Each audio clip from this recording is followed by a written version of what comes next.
Ali Hatib Kilusungu, mtafiti majina katika maisha ya binadamu. Na usubscribe na kushare katika channel yetu ya RKK TV, ni follow TikTok, Instagram, Facebook RKK TV.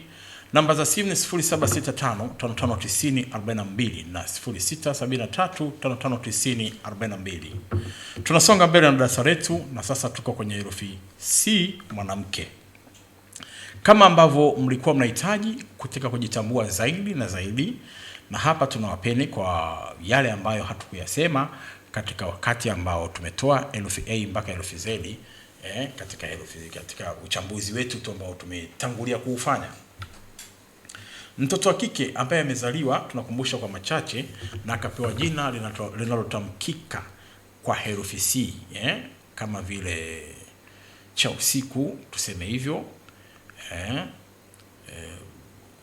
Majina ya design hiyo, cha usiku na mengine ambayo mnayatambua wenyewe, lakini liwe jina la herufi C, kama vile Koreta, wapo wanaitwa hivyo, mnaelewa hizo siri, hizo herufi. Katika hali ya muonekano anakuwa ni mwanamke shupavu, mwenye mwili wa kishupavu, kifua kipana, mikono iliyojazia. Ni moja katika watu ambao wana akili kubwa sana, akili ya kujifunza mambo kwa haraka mno. Ni moja katika watu ambao wanaongea hasa katika masuala ya uongo. Yani ni wafundi wazuri sana wa kudanganya, na kuna wengine wanazidi kuwa waongo mpaka wanajidanganyia. Lakini sio wanawake ambao wanakaa katika utulivu nyumbani. Yani huwa mara nyingi wanajitengenezea sana visafari vidogo vidogo vya hapa na pale. Lakini ni moja katika wanawake ambao wana matumizi makubwa ya kifedha, na huwa inawaletea shida katika masuala yao ya kimahusiano na ndoa. Licha kuwa ni wenye maarifa, manake wenyewe pia ni wapambanaji wazuri, wenye maarifa hasa katika masuala ya utafutaji wa pesa, lakini pia wana bahati ndogo ya kutulia katika ndoa kutokana na tabia zao za kujiamini zaidi. Huwa wanaume wengi wanashindwa kuhimili pawa yao ya wao katika hali ya kujiamini, hasa katika mahusiano na ndoa. Hiyo pia inampa shida. Kuna wakati katika marafiki zake wa karibu hasa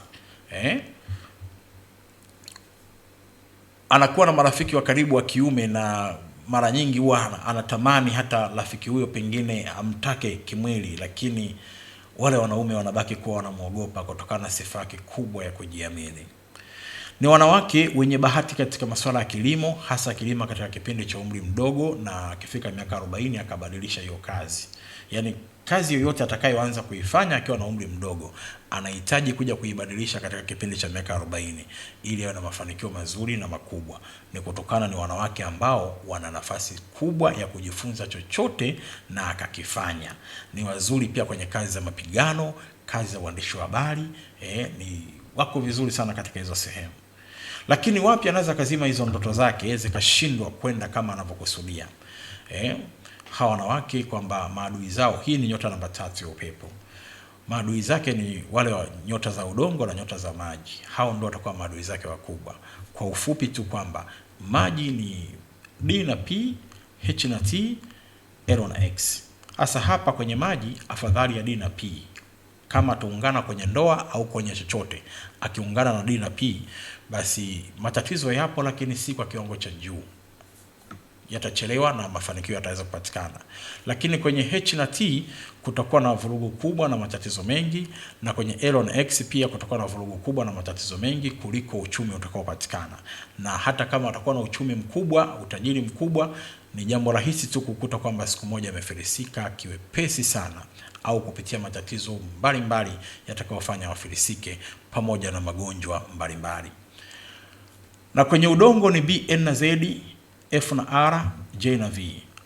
Afadhali kama itakuwa ni B, N na Z au JV, kama ndo atakuwa mtu ameungana naye kwenye masuala ya mahusiano, mapenzi, ndoa, at least, japokuwa bado sio sahihi, lakini kutakuwa na matatizo madogo kuliko ule nguvu ya uadui. Ila akiwa kwenye F na R, matatizo yatakuwa ni makubwa sana, ugomvi utakuwa ni mwingi sana katika ndoa yao au mahusiano yao, na mipango yao mara nyingi itakuwa ipo kwenye kuvurugika, sio kwenye kunyooka. Kwa hiyo hiki ni kitu ambacho tunawapeni sana, na mkumbuke F na R wao ni Jumatano mchana. Hawa C wenyewe wako na O nao Jumatano asubuhi, na wote kwa kawaida ni watu ambao wenye akili zisizokuwa na utulivu wa moja kwa moja, huwa ni watu wenye kubadilika, na wote kwa kawaida wana nguvu kubwa ya kudanganya. Kwa hiyo wakiwa pamoja matatizo yanakuwa ni makubwa, kwa sababu kwanza wanadanganyana, wanabadilika wote nini, kwa kunakuwa na vurugu nyingi, mambo yanakuwa mabaya zaidi. Marafiki zake ni upepo wenzie na moto. Upepo ni C na O, G na S na K na W. Hao ni marafiki zake, na mara nyingi atakaposhirikiana na yoyote kati hao hakutakuwa na mabaya, isipokuwa labda yeye ndiye ataingiza ubaya kwa marafiki zake ambao ni G na S, K na W, C na O ni wamoja. Kwa hiyo kutakuwa ni kitu kile kile. Kwa kama atakuwa na C au O mwenzie, hakutakuwa na amani, pia kutakuwa na vurugu. Lakini kama ni G au S, K au W, kutakuwa na utulivu kidogo na amani, na mambo mengi yanaweza kuwa sawa, isipokuwa tu kwamba yeye ndio atakayekuwa anaingiza ubaya. Yule wa G au S, K au W ndio atapata matatizo zaidi. Marafiki zake wa moto A, M na Y, E na Q, I na U. Hawa ni marafiki zake wazuri, katika kushirikiana nao chochote kikaenda kwa uzuri. Lakini A, M na Y, I na U, mambo yatakuwa mengi mazuri, lakini yule mtu wa A, M, Y, I au IU, hao ndio wanaweza kupata madhara kutoka kwake, kutokana na yeye ni upepo wa namba 3. Upepo sio kwa na uelekeo maalum, upepo unatumia nguvu ya vurugu. Design unapoona kama upepo umekuja mkali kuvunja manyumba, kuvunja vipaa, miti, madaraja, koni, power hii ndio anaitumia mtu wa namba 3 wa C, kama huyu mwanamke ambaye tunamzungumzia hapa. Mume wake bora, hawa wa namba 5 E na Q, hapa ndio kuna mume wake bora na ndio anaweza kuishi naye vizuri. Maana yake kwamba ile namba 5 E na Q ni moto wa vurugu, na yeye ni upepo wa vurugu, kwa wanakuwa na ushirikiano mzuri katika mambo yao. Lakini itakuwa pia sio ndoa yenye amani, itakuwa ni ndoa ambayo ina makelele na mavurugu, lakini kuvunjika inakuwa swala gumu, si jambo rahisi hivi. Lakini uchumi unaweza ukawepo, lakini utulivu tu, yani leo ana pesa, kesho ametimka, leo hivi, kwa ndo kitu ambacho kinakuwepo. Lakini watoto wanakuwa ni wachache, na kwa sababu kwamba hawa wanawake NFC ni wanawake ambao wana uzazi mchache, na ni wanawake wenye uzazi uliokuwa na mpangilio, huwa hawazai kwa watoto waliobanana, yani kabla ya hii mipango ya uzazi wa mpango, wao tayari wana nguvu ya uzazi wa mpango, kana kwamba hawezi kuzaa mtoto waliobanana. Huwa watoto zake lazima wataachana bila kutumia dawa uzazi wa mpango. Hiki ni kitu ambacho wamezaliwa nacho. Sasa hapa lengo letu lilikuwa ni kukupa watu sahihi wa kushirikiana nao.